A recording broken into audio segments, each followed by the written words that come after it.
In the early 1930s in Stribling, Stewart County, Tennessee, and surrounding areas such as Danville in Houston County, Tennessee, people were dealing with the worst depression in our history, but they didn't realize what was to come.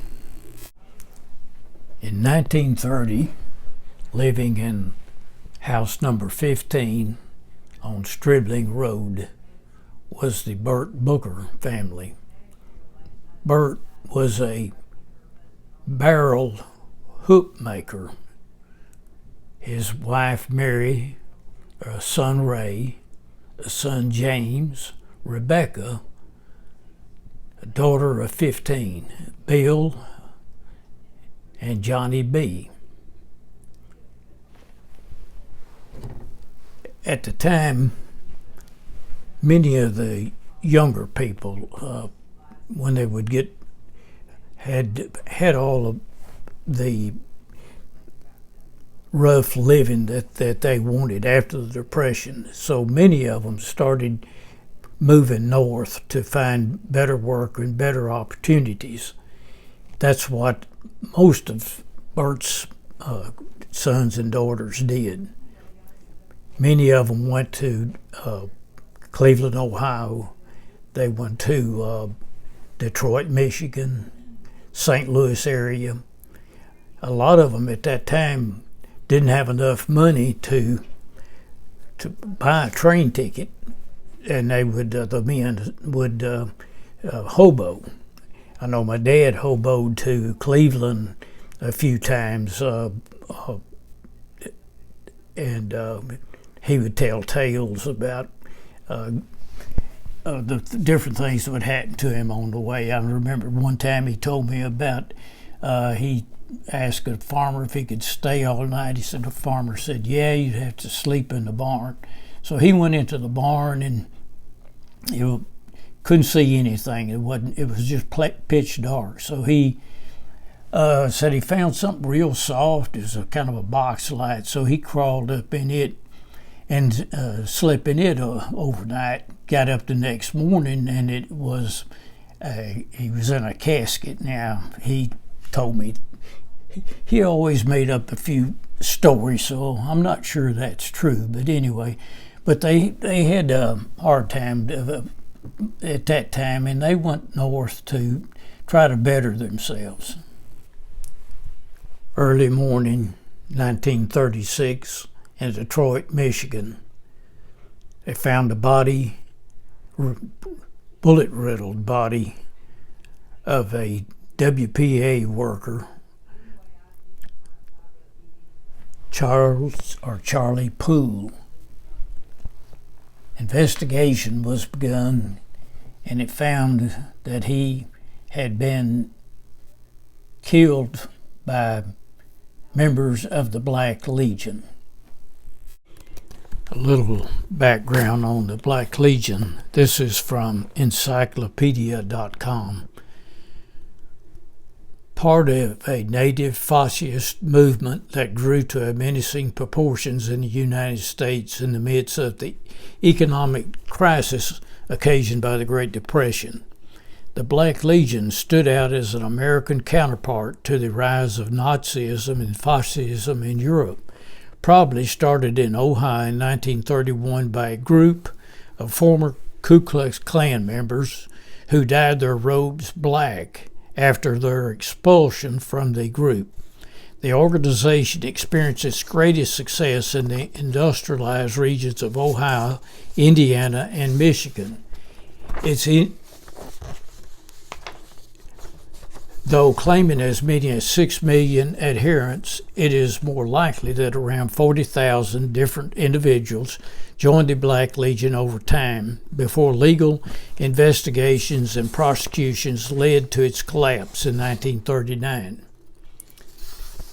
Having attracted publicity for a series of floggings during 1935, the terrorist group became headline news after the ritual murder of a 32-year-old Detroit relief worker by a dozen of its members in May 1936. The Black Legion was an authoritarian quasi-military organization which forced discipline upon its heavily armed members by initiating them at the point of a gun and threatening death if they ever disclosed the secrets of the group to outsiders. To join the organization, a person had to swear that he was white, native-born, Protestant American citizen and agree to take up arms when called upon against the group's enemies. Racial prejudice, religious bigotry, union bashing, and red baiting characterized the organization. Murder, intimidation, and violence were its calling cards. Many of its members were former rural residents who felt alienated in unfamiliar conditions in northern cities. Erin, Tennessee, June 3, 1936. Tennesseans are following newspaper accounts of the Black Legion slaying trial in Detroit closely because several of those involved were natives of this section. Lowell Rushing, one of the defendants, was born and reared at Danville, a town of about 200 population near here. His brother, Owen Rushing, whose name was mentioned in testimony yesterday, was also reared at the same place. Owen Rushing is a son-in-law of Mr. and Mrs. Burt Booker, Erin, father and mother of Mrs. Charles A. Poole. Poole was slain. Ruby Lane, a witness yesterday, is also a native of Houston County. She was born and reared at White Oak Creek. Herschel Gill, another defendant, was also a Houston Countyan.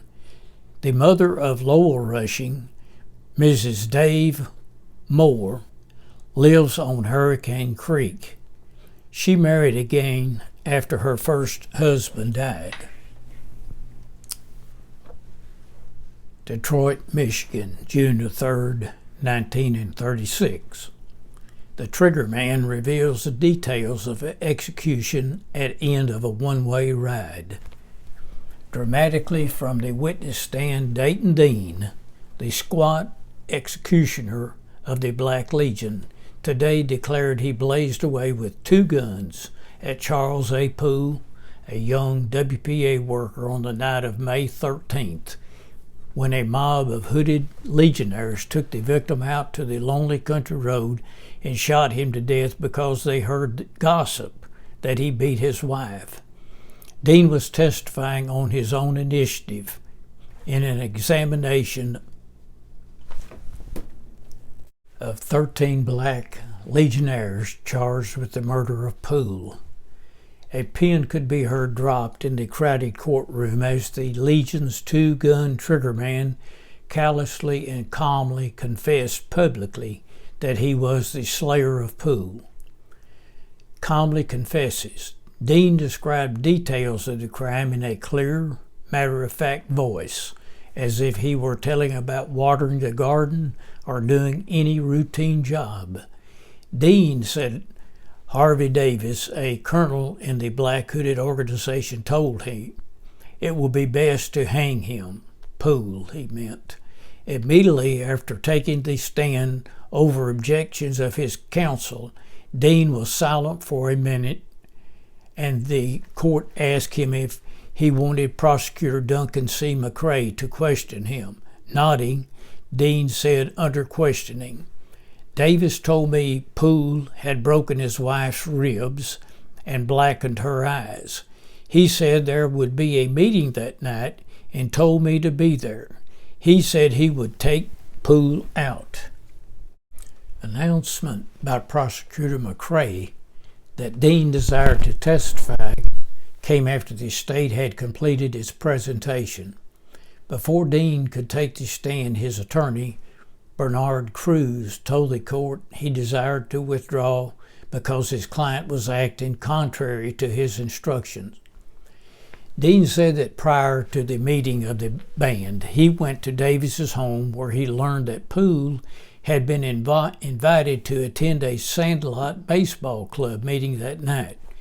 Shortly afterward, he testified Irvin Lee drove him and Davis to the meeting.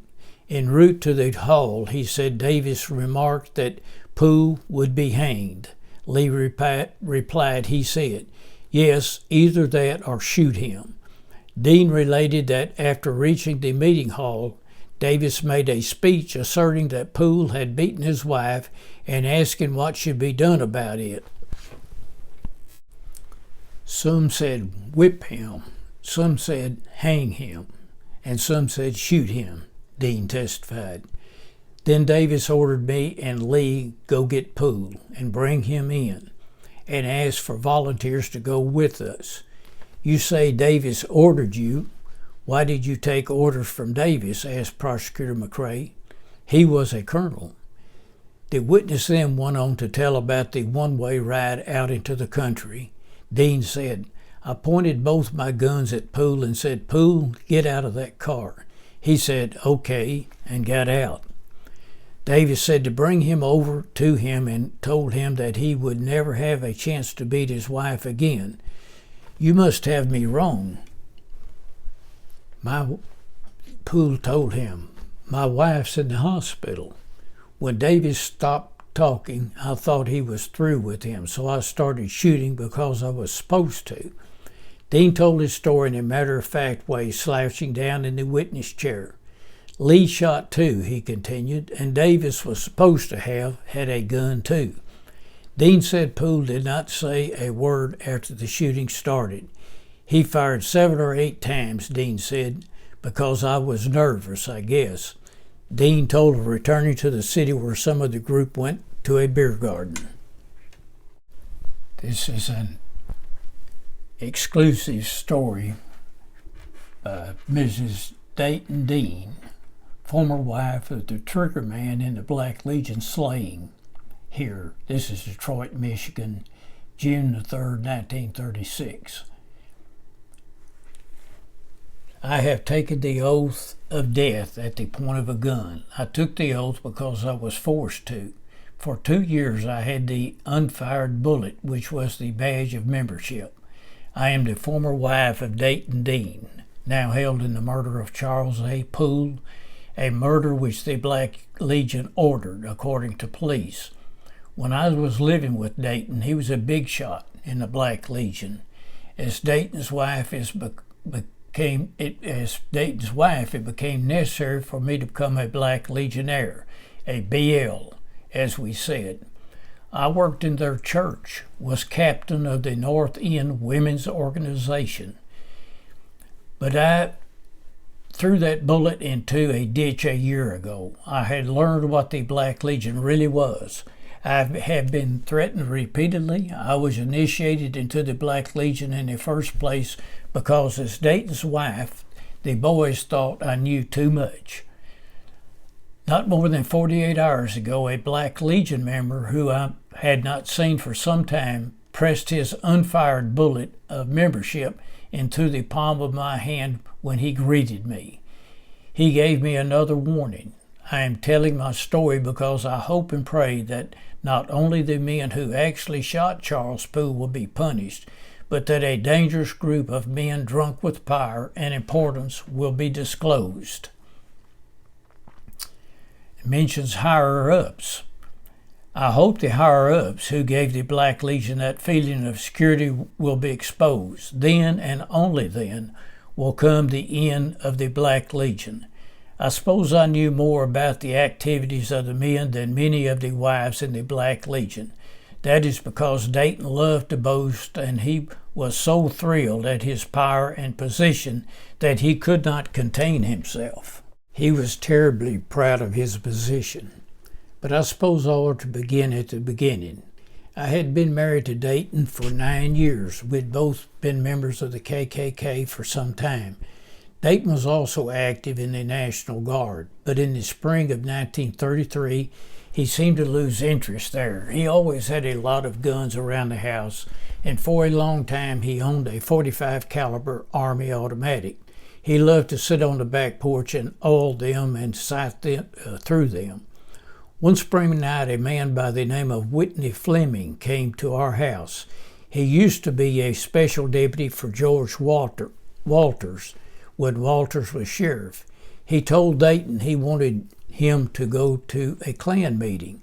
I protested. Fleming and I had quite an argument, but anyway, Dayton went off with Fleming and he didn't get home until daylight. I was furious. We had a big fight. Better than the Klan. This went on for about 2 months. We fought continually, and several times he struck me and knocked me down on the floor. But the only thing Dayton would tell me was that he had found an organization better than the Klan. He was completely sold on this new organization, and he became cruel and abusive to me and to my 2 little girls. He was like a man hypnotized.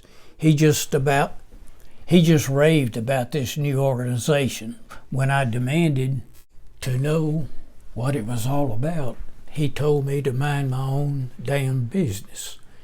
Later I found out that was what all the wives of Black Legion members heard until we got to be members ourselves. All the men told their wives the same thing, and there was so much trouble over that the men finally decided they had better organize the women and save all those fights at home. Women were spies. Then too, Dayton told me after I joined that the women were supposed to be the spy system of the organization. He said we could pick up a lot of stuff on people in the grocery and at card parties. Things got so bad that one night when he was going out for another all-night session, I told him I was leaving him. I took my 2 little girls over to a friend's house, then I sneaked back into the dark house. When I heard him and our roomer, Art Moeller, who was also a member, drive up, I hid in the clothes closet of the children's room. It was just getting daylight when they came in the house. They hunted all over the place and found I was gone. She'll come back, Dayton told Art. And if she doesn't mind her own business, well, I'll see she's taken for a ride she won't forget. Then she'll keep her mouth shut. It appeared from their conversation that Art had been selected to put somebody on the spot. They didn't mention the man's name, but they discussed just what his habits were. The unnamed person left his job at midnight. We'll hold a flashlight on him and shoot. There's nothing to it, Dayton said.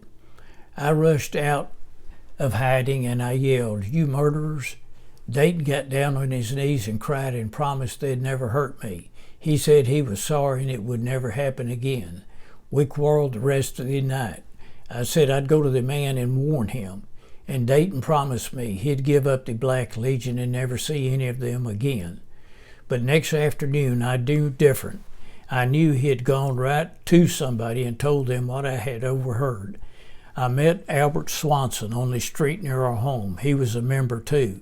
He said, "You'd better keep quiet about what you heard the boys say for your own good." I was scared. That night when Dayton came home, he left the house only long enough to telephone a higher-up. He said somebody else would do the job, but I felt sure then he would not keep his promise, that he'd stay in the Black Legion. That was the only time I saw him scared. Found this a bit interesting. Luxurious cell where the cult killer had trashed. Discovered that a 17-year-old girl, Lucille Turner, had held a 3-hour tryst with Dayton Dean, Black Legion cult leader, in the Detroit cell. Further brought to light that Dean was living in comparative luxury while waiting to testify at the new Black Legion trials. A private shower, radio, library, and other conveniences had been extended Dean, who was sentenced to life imprisonment. Is surprise witness. A surprise witness at the hearing at Detroit of 15 men charged with the Black Legion execution of Charles A. Poole was Miss Ruby Lane above, sister-in-law of one of the defendants. She told of hearing of a conversation concerning Poole prior to the slaying. Girl unmasked Legion plot at hearing of 13. Detroit, June the 2nd, 1936. A reign of fear under which black-robed members of the dreaded Black Legion committed murder rather than defy their cult leaders was pictured as the hearing of 13 men accused of the execution of Charles Poole opened today. When you agree to do something after taking the oath, you have to do it, police officials quoted Irwin Lee, one of those the state charges whose guns blazed death at the kneeling figure of the Young WPA worker and who was executed because a servant girl gossiped that he had beaten his wife. I was afraid not to shoot. I was afraid of what the Legion would do to me if I didn't. Detective Sergeant John Harville quoted from Lee's confession. I fired 2 or 3 shots at Poole, but I fired to one side of him, not directly at him. Harville said Lee told him. I didn't want to hit him, but I didn't dare not shoot. That's why I had a gun. Ruby Lane, a drab hired girl with a zestful pleasure in the gossip she carried from door to door, was revealed today as the human spark which fired the vengeful wrath of the Black Legion toward Poole.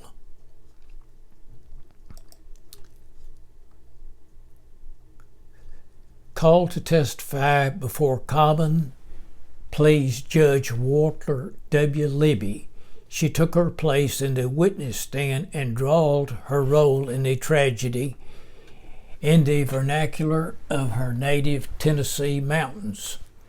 I worked for Mrs. Poole's sister, she said, and she told me that the Pooles had gotten into an argument. That very same night I went to see my sister. She's Mrs. Herschel Gill.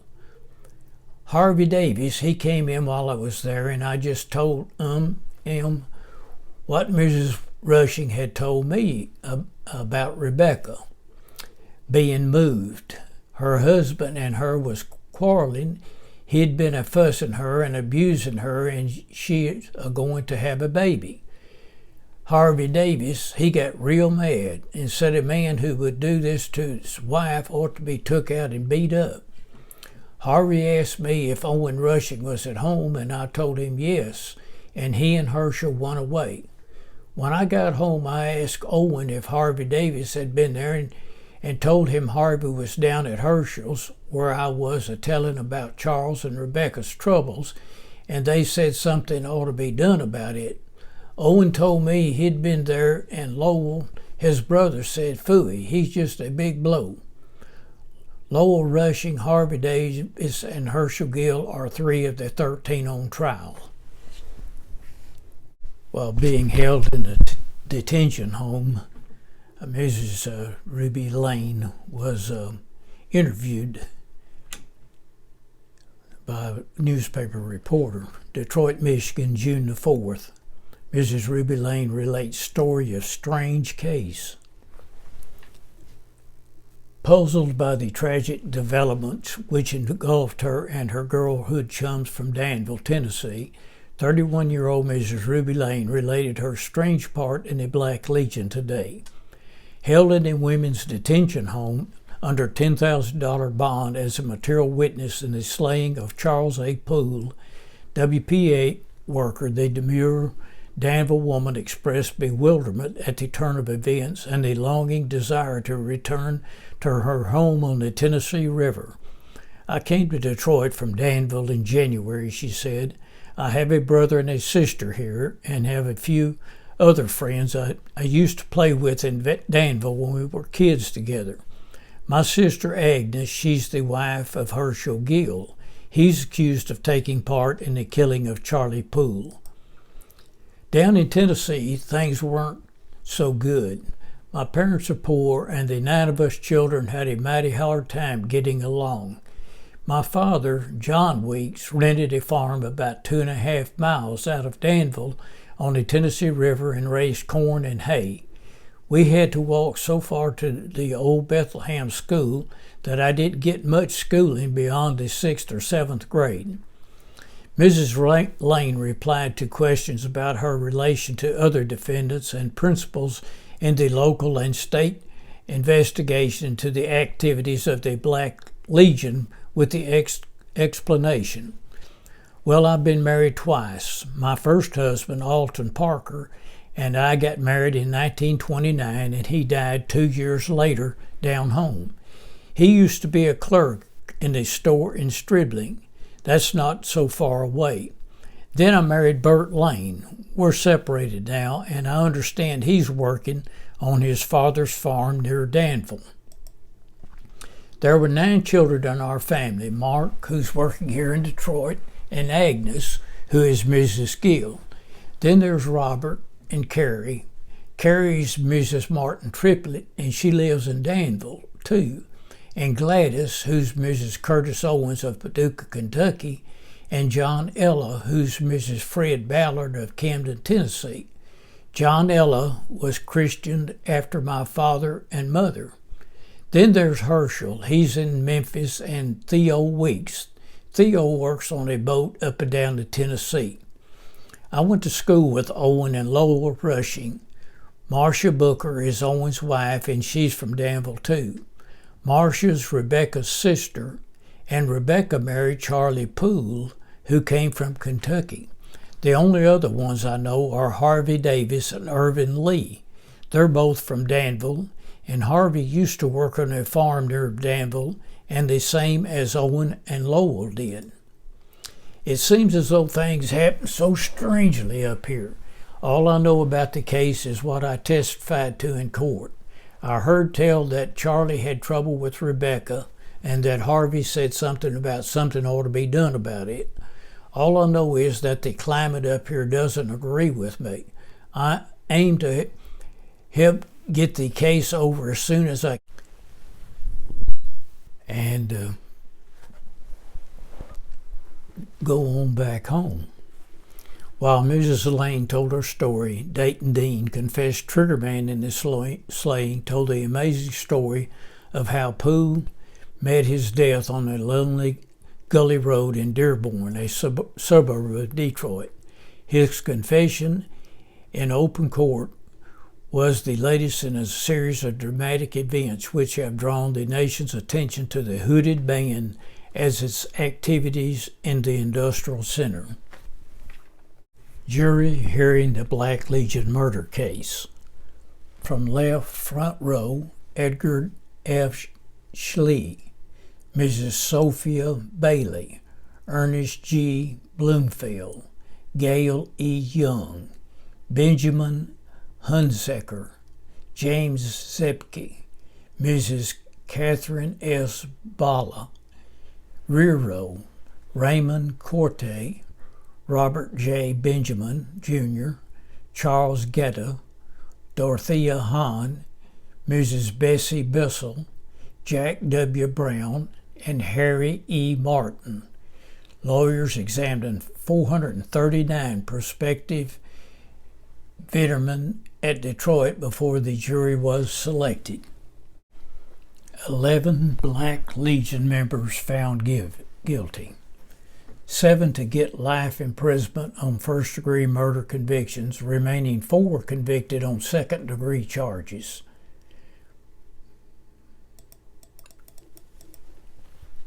Detroit, Michigan, September the 29th, 1936. 11 members of the Black Legion were convicted today of plotting the lynching, which exposed the existence of the secret terrorist society with its dreams of a moral and political dictatorship. 7 of the band were convicted of first-degree murder in the roadside execution last May the 12th of Charles A. Poole, a verdict which carries with it a mandatory sentence of life imprisonment. The other 4 were convicted of second-degree murder. They may be sentenced for any term of years up to or including life in the desecration of the court.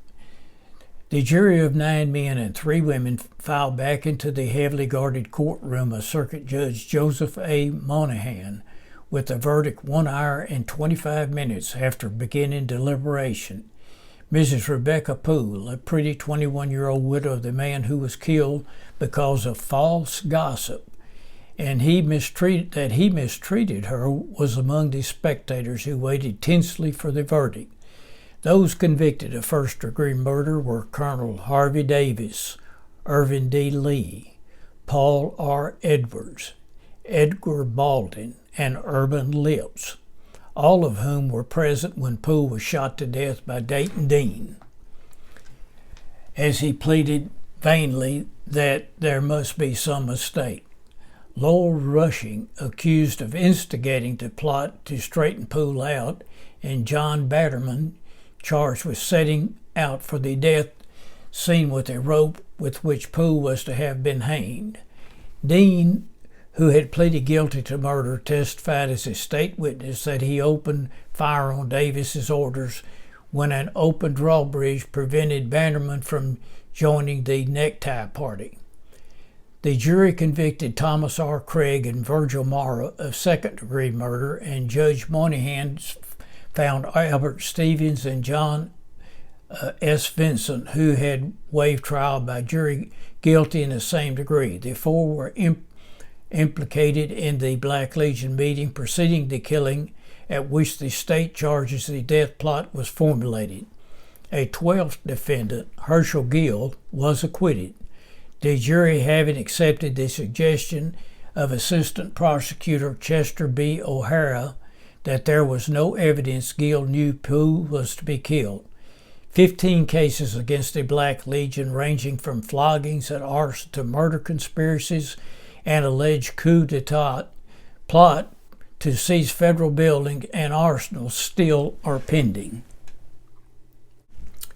Ask actions against terrorists. Victim's widow faces poverty. While authorities in Detroit continue their question of suspects held in the investigation of the Black Legion, Mrs. Charles A. Poole, whose husband was slain in a ritual execution of the Black Hooded Night Riding Organization, asked that action be pushed to full extent. She is shown here with her 13-month-old daughter, Mary Lou. Without support, Mrs. Poole faces loss of her home. Mrs. Rebecca Poole, widowed by the one slaying definitely charged to the Black Legion, was offered a job today by the WPA. She appealed for help Tuesday when she and her two babies were threatened with eviction from their home. Frederick H. Schumann of the WPA staff here said she would be given a bookbinding job at a subsistence wage.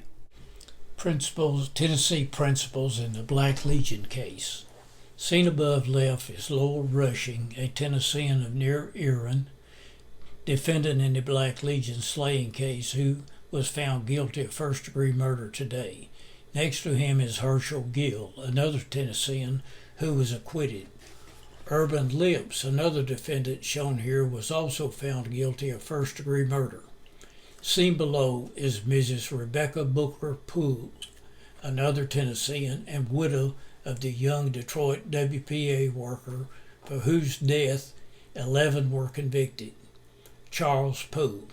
Her husband, lower right, was a native of New Jersey, but later lived in Kentucky before going to Detroit. Mrs. Poole denied her husband beat her just before her infant daughter, Nancy Joan, was born. This ends the story of the Black Legion's connection to distributing in Stewart County, Tennessee. Hope you enjoyed it, and please comment and like. Thank you.